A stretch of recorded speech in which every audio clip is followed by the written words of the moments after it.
10 centuries. 59 monarchs have ruled England and Britain since 927. Most are forgotten. Some inherited greatness. Some created it.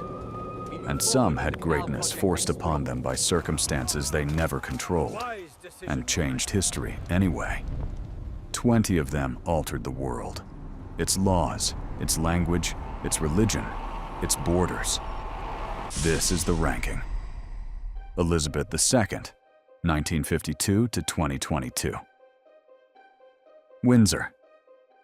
Elizabeth II ascended the throne at 25 and reigned for 70 years, the longest in British history. She inherited an empire and presided over its orderly dissolution into the Commonwealth. She never gave interviews, rarely expressed opinions publicly, and yet remained the most recognized individual on earth until her death at Balmoral on September 8, 2022, aged 96. George V, 1910 to 1936, Windsor. When Britain went to war with Germany in 1914, George V ruled a royal house still named Saxe-Coburg und Gotha. In 1917, he renamed it Windsor, a single symbolic act that secured the monarchy's survival through an age of democratic revolution and republican uprisings across Europe. He also broadcast directly to his people by radio for the first time in 1932, forever changing the relationship between crown and country. Henry VI, 1422 to 1461, 1470 to 1471. Lancaster. Henry VI inherited the thrones of England and France before his first birthday and proceeded to lose both. Prone to episodes of complete mental collapse, incapable of decisive rule, he became the human void around which the Wars of the Roses formed. 30 years of civil war, 2 dynasties destroyed, and the entire Tudor era that followed. All of it traces directly back to one king who simply could not govern. Charles II, 1660 to 1685. Stuart. Charles II returned from exile in 1660 to a country that had executed his father, banned Christmas, and closed the theaters. In 25 years, he founded the Royal Society, Britain's premier scientific institution, signed the Habeas Corpus Act of 1679, and permanently redrew the limits of royal power. He converted to Catholicism on his deathbed, having kept the secret for most of his life. George III, 1760 to 1820. Hanover. George III's 60-year reign, the longest of any British king, is defined by 2 enormous facts.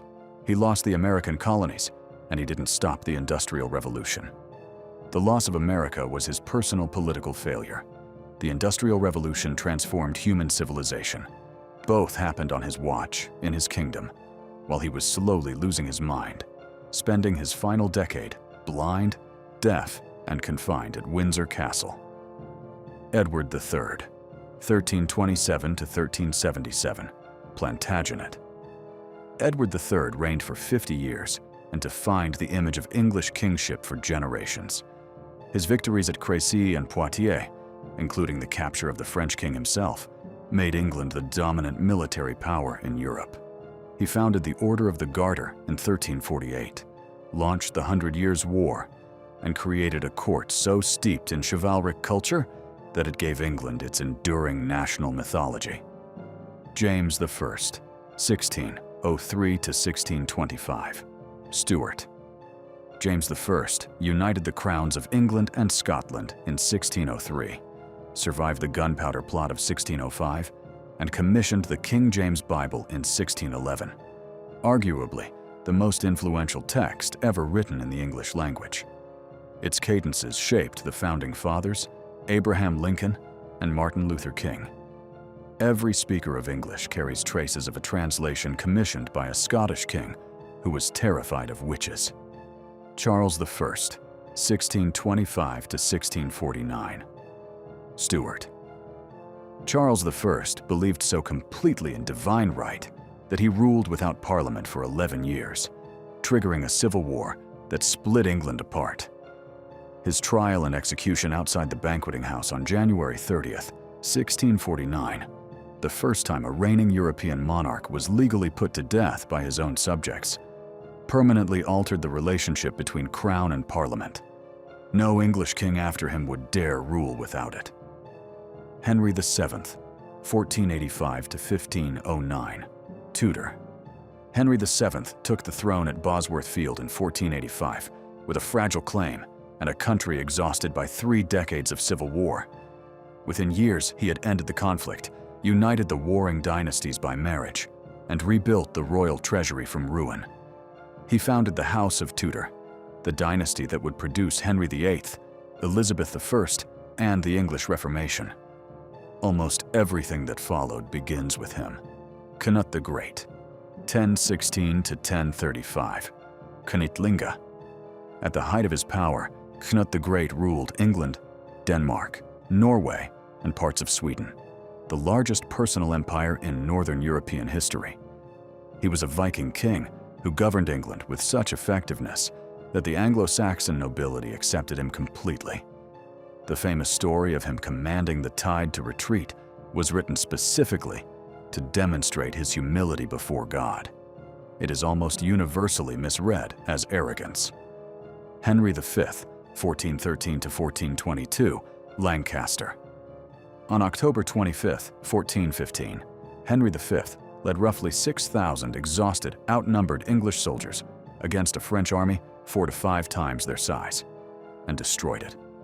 The Battle of Agincourt became the defining English national myth, the underdog, the just cause, the impossible victory. Henry died of dysentery in France just 7 years later, aged 35, within weeks of becoming King of France as well. Edward I, 1272 to 1307, Plantagenet. Edward I conquered Wales, ringed it with the most ambitious castle-building program in medieval history, and gave his newborn son the title Prince of Wales in a calculated act of political theater still observed today. He reformed English law fundamentally, summoned the Model Parliament of 1295, and spent the last 2 decades of his reign and his treasury attempting and failing to conquer Scotland. Athelstan 927 to 939. Wessex. In 927, Athelstan forced the submission of rival kings at Aymont Bridge and became the first ruler of a unified England. His victory at Brunanburh in 937 against a combined coalition of Scots, Vikings, and Welsh was so total that contemporaries called him ruler of the whole of Britain. He is the founding political act of the English state, the moment the idea of England became, for the first time, a reality. Victoria, 1837 to 1901, Hanover.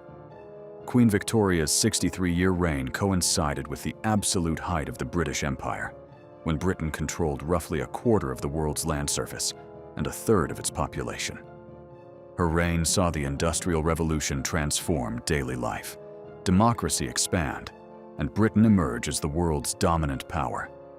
She was also so devastated by Prince Albert's death in 1861 that she wore black for the remaining 40 years of her life.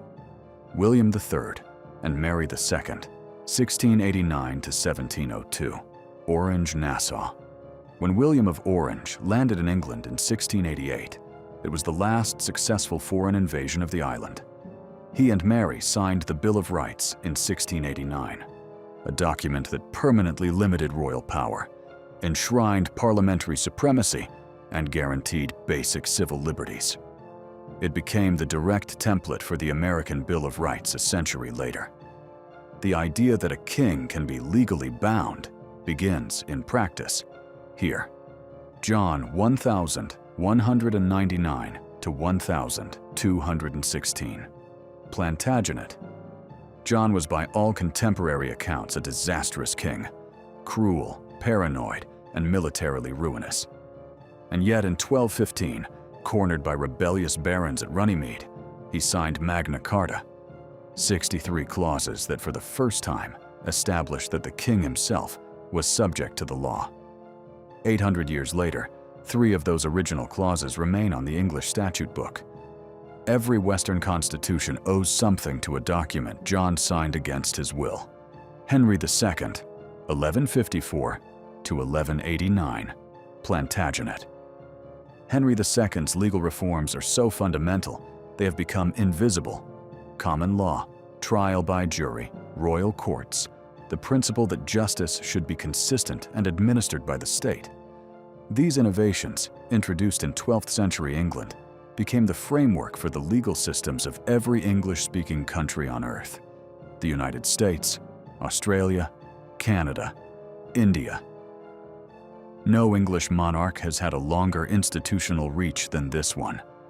Elizabeth I, 1558 to 1603, Tudor. Elizabeth I inherited a kingdom divided by religion, threatened by Spain, and doubtful that a woman could hold power. She silenced every doubt. For 44 years, she played Catholic and Protestant powers against each other with extraordinary skill, presided over the golden age that produced Shakespeare and Marlowe, and defeated the Spanish Armada in 1588, the moment England began to think of itself as a great power. She died completely on her own terms. Henry VIII, 1509 to 1547, Tudor.